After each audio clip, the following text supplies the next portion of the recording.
1949, the first race, first cheater. NASCAR's very first strictly stock race ended in scandal. Glenn Dunaway took the checkered flag at Charlotte, but inspectors found his Ford had illegal bootlegger rear springs, a trick from his moonshine running days. Dunaway was promptly disqualified, handing the win to second-place Jim Roper. The disgruntled car owner even sued NASCAR, but Big Bill France stood firm and the lawsuit got tossed. This inaugural DQ set the tone that NASCAR would not hesitate to snuff out cheats, even on day one of the sport. 1967, Smokey Yunick's rule-bending masterclass. Yunick turned cheating into an art form in the 60s. He showed up at Daytona with a 1967 Chevrolet Chevelle, so full of innovations that officials were baffled. Rumor has it, Smokey's car was built at 7/8 scale, smaller and slipperier than a stock Chevelle. A bit of an exaggeration, but it sure looked that way. Smokey famously exploited every loophole. When NASCAR limited gas tank size, he installed an 11-foot-long 2-inch wide fuel line that itself held extra fuel, effectively a hidden gas tank. He even hid an inflated basketball in the fuel cell during inspection to make the tank seem regulation size, then deflated it for the race. After one tech inspection, frustrated officials removed his fuel tank, only for Smokey to quip, make it 12, and drive off without a fuel tank, thanks to that giant fuel line full of gas. NASCAR quickly rewrote rules to close Smokey's loopholes, but his audacity shocked officials and endeared him to fans as the ultimate rule bender. 1976, Daytona qualifying Nitrous scandal. The 1976 Daytona 500 brought one of the wildest qualifying days in NASCAR history. A.J. Foyt, Darrell Waltrip, and Dave Marcis posted the top 3 qualifying speeds, and all 3 were disqualified in a stunning turn of events. Foyt and Waltrip had hidden nitrous oxide systems in their engines to give an extra horsepower boost for one flying lap. Marcis was caught with a trick device in his grille that could close off airflow for better aerodynamics. NASCAR inspectors sniffed out the cheats and threw out all their times, leaving the front row empty and fans floored. It was a bold reminder that even superstar veterans would risk it all with illicit speed mods, and that NASCAR was watching like a hawk. Late 1970s, Waltrip's Ballast Buckshot trick. In the era of run what ya brung, driver Darrell Waltrip's team found a cheeky way to shed weight mid-race. They packed the car's frame rails with hundreds of BBs, lead buckshot, to meet minimum weight, then installed a trapdoor under the car. During the race, Waltrip could pull a cable and dump the BBs out on the track to instantly lighten the car. The scheme backfired hilariously when a crewman washed the car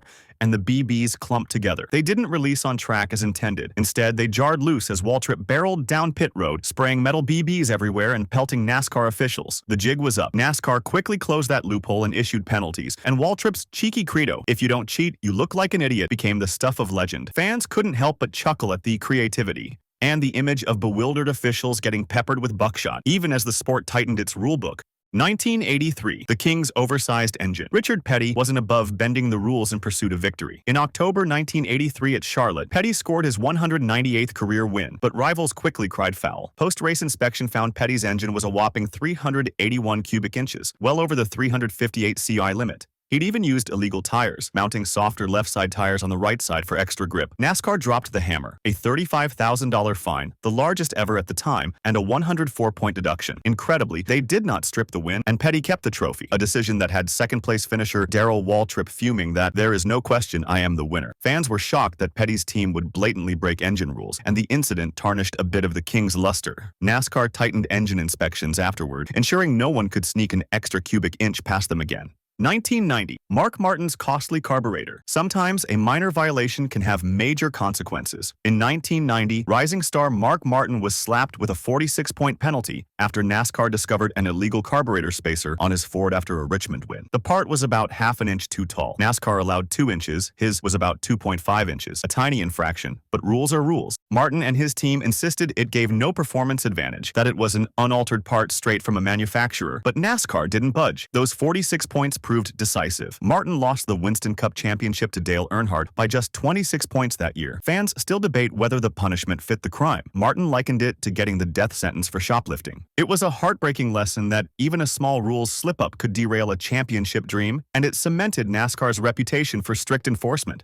1997. The case of the torn-off roof. Pre-race inspection at Talladega in May 1997 turned into high drama for Jeff Burton's number 99 team. NASCAR officials noticed something fishy with his Ford's roof and roof flaps. Upon closer look, they found the team had cleverly moved the roof flaps 5 inches forward and lowered the roof line to reduce drag. An aerodynamic no-no. The violation was so blatant and egregious that inspectors actually ripped the entire roof skin off Burton's car on pit road to expose the cheat to everyone. It was a sight to see. A NASCAR official literally tearing a car apart in front of cameras. The team was fined $20,000, and Burton had to race with a hastily refitted roof. The bold enforcement move sent a clear message to the garage. Any sneaky Aero mods would be uncovered, even if NASCAR had to peel cars open like a sardine can to do it. 2006, Jimmie Johnson's illegal template win. Five-time champ to be. Jimmie Johnson started the 2006 season with a Daytona 500 victory, but it didn't come without controversy. In qualifying, NASCAR inspectors caught Johnson's crew chief, Knaus, using a trick device to illegally move the rear window roof flap for aerodynamic gain. Knaus was immediately ejected from the track, suspended for 4 races, and fined $25,000, leaving Johnson to run the 500 with a substitute crew chief. Astonishingly, Johnson still won the race, and the win stood despite the earlier infraction. Fans were torn, impressed by the number 48 team's resilience, but also raising eyebrows at how often Knaus pushed the envelope. By 2006, he'd already been penalized numerous times. This scandal gave NASCAR a black eye at its biggest race, but also reinforced the zero-tolerance stance. Knaus's creative engineering would continue to earn him suspensions, proving that even winning the race doesn't protect you from the rulebook's wrath. 2007, Michael Waltrip's rocket fuel debacle. NASCAR's biggest cheating scandal at the time ignited during the 2007 Daytona 500 qualifiers. Michael Waltrip's new Toyota team, hyped as a cornerstone of Toyota's first Cup season, got caught red-handed with an illegal fuel additive in the intake manifold. Rumors swirled that it was jet fuel or some kind of rocket propellant mixed in to boost horsepower. NASCAR officials were livid. Tampering with fuel is about as taboo as it gets. They seized Waltrip's entire car, suspended his crew chief and team director indefinitely, slapped a $100,000 fine,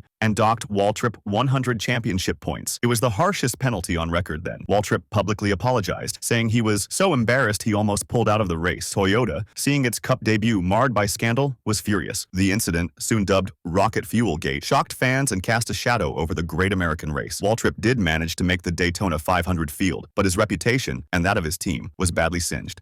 2009, Carl Long's $200,000 engine. Small team driver. Carl Long inadvertently became the face of NASCAR's harshest penalty ever. During All-Star Weekend in 2009, Long's underfunded team blew an engine, and in routine inspection, NASCAR found the replacement engine was 0.17 cubic inches too large, a fractional difference likely due to wear and tear, with no intent to cheat. But NASCAR hammered Carl with an unprecedented sanction. His crew chief was fined $200,000, the largest fine in NASCAR history, and Long himself was suspended for 12 weeks, later reduced to 8. The penalty devastated the little team. Long couldn't pay, effectively ending his Cup aspirations. Fans and pundits were stunned at the severity. Was such a massive fine really necessary for a tiny infraction on a non-point exhibition race? NASCAR stood by its rule, no tolerance, on engine size. But the episode sparked debate about whether the punishment fit the crime, and it highlighted the sport's sometimes unforgiving nature toward the little guys. 2011, if you win, break the car. In October 2011 at Talladega, superstar crew chief Knaus, yes, him again, was caught in a truly bizarre scandal, this time via an open mic. As Jimmie Johnson sat on the grid pre-race, Knaus leaned in and told him, if we win this race, you have to crack the back of the car. Got it? You've got to do a donut and hit the back end. Essentially, he was instructing Johnson to intentionally damage the rear bumper in the victory celebration to disguise any illegal rear-end aerodynamic tweaks that might fail post-race inspection. Unfortunately for Knaus, Johnson's in-car camera was live, and millions heard the incriminating conversation. The NASCAR world was gobsmacked. While Johnson didn't end up winning, so no car smashing was needed, and officials found no violations later, NASCAR summoned Knaus for a stern talking to. The incident confirmed fans' suspicions about how far teams would go, even planning fake accidents to cover up cheats. Knaus's strategy became an instant legend and a punchline, reinforcing his mad scientist reputation and prompting NASCAR to keep an even closer eye on the notorious number 48 team. 2013, Spingate. Race fixing at Richmond. This was the scandal that shook NASCAR's integrity to its core. In the 2013 regular season finale at Richmond, several teams orchestrated blatant race fixing to secure playoff spots, and it all unraveled live on TV. With 7 laps to go, Clint Bowyer, driving for Michael Waltrip Racing, mysteriously spun out on track for no apparent reason, a move widely suspected to be intentional. That caution helped his teammate, Martin Truex Jr., leapfrog into the final chase playoff spot, as rival Ryan Newman, who was leading, lost his win due to the yellow. Moments later, a third MWR driver, Brian Vickers, was called to an unexplained pit stop, further helping Truex. NASCAR officials smelled a rat. In the fallout, they uncovered radio chatter. Is your arm starting to hurt? Well, it's hot in there. That hinted Bowyer's spin was deliberate team orders. The consequences were massive. NASCAR booted Truex out of the playoffs, reinstated Newman, and even expanded the chase field to add Jeff Gordon as an extra 13th slot, acknowledging that Gordon had been unfairly kept out. MWR was fined a record $300,000, and all three of its drivers were docked 50 points each. MWR's general manager Ty Norris got an indefinite suspension. The scandal didn't end there. Sponsors like NAPA angrily pulled out of MWR, and the team collapsed entirely just 2 years later. Spingate utterly shocked fans and forever changed NASCAR's approach to team orders. The league implemented a strict 100% rule, no holding back or faking on track, to discourage any similar shenanigans. Hoping to never see a repeat of the night, NASCAR's credibility took a direct hit. 2018, Harvick's spoiler gate. Kevin Harvick was on cloud 9 after dominating the fall 2018 Texas playoff race, even clinching what seemed to be a guaranteed spot in the championship 4. But days later, his joy turned sour when NASCAR's R&D center discovered his number 4 Ford had an illegal rear spoiler in post-race teardown. The spoiler had been modified beyond the standard specs to give an aerodynamic edge. NASCAR came down hard. Harvick was stripped of the automatic Homestead Championship berth that the win had earned him. He was also docked 40 driver points, knocking him back into a perilous points battle. Additionally, crew chief Rodney Childers was fined $75,000 and suspended for the final 2 races of the year. The news sent shockwaves through the playoffs. Harvick went from locked in to having to fight for his season on the track at Phoenix. Fans dubbed it Spoilergate.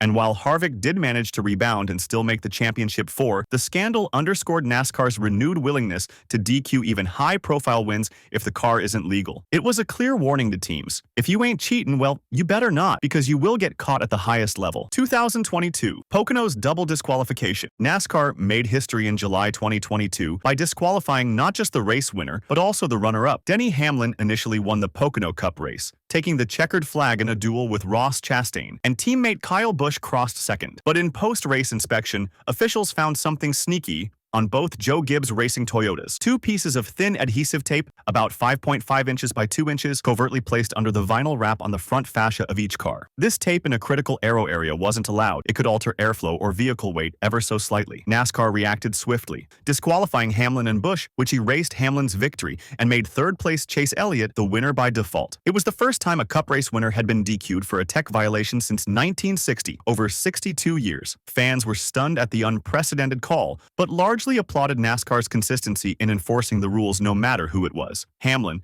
initially furious, even jokingly tweeted the winner, Elliott, a picture of the trophy. The Pocono double DQ was a loud statement that in this new era, NASCAR will not hesitate to toss out results if your car isn't legal, even at the very top of the scoreboard. 2022, Cole Custer's team orders fiasco. In a scene eerily reminiscent of Spingate, the 2022 playoff race on the Charlotte Roval saw some blatant team orders, and NASCAR brought the hammer down. Stewart Haas racing driver Cole Custer appeared to deliberately hit the brakes and hold up traffic on the last lap as the field raced down the backstretch chicane. Why? It let his teammate Chase Briscoe slip by multiple cars and gain crucial points to advance in the playoffs. Data and radio communications later showed Custer's team telling him of Briscoe's points situation just before he slowed down. The smoking gun of collusion. NASCAR, invoking its 100% rule, instituted after 2013's Spingate to outlaw manipulating results, declared Custer's actions intentional and slammed SHR with massive penalties. Custer was fined $100,000 and docked 50 driver points, and his crew chief Mike Shiplett was fined another $100,000 and suspended indefinitely. The team's blatant attempt to game the playoff system infuriated fans and competitors, especially since it nearly knocked another driver out of the next round. NASCAR's message was clear. Race manipulation will not be tolerated. Not in 2013, not in 2022, not ever. The hefty punishment reinforced that every driver must give their best effort at all times, restoring a bit of trust that the racing and the playoffs would be decided on merit rather than backroom deals.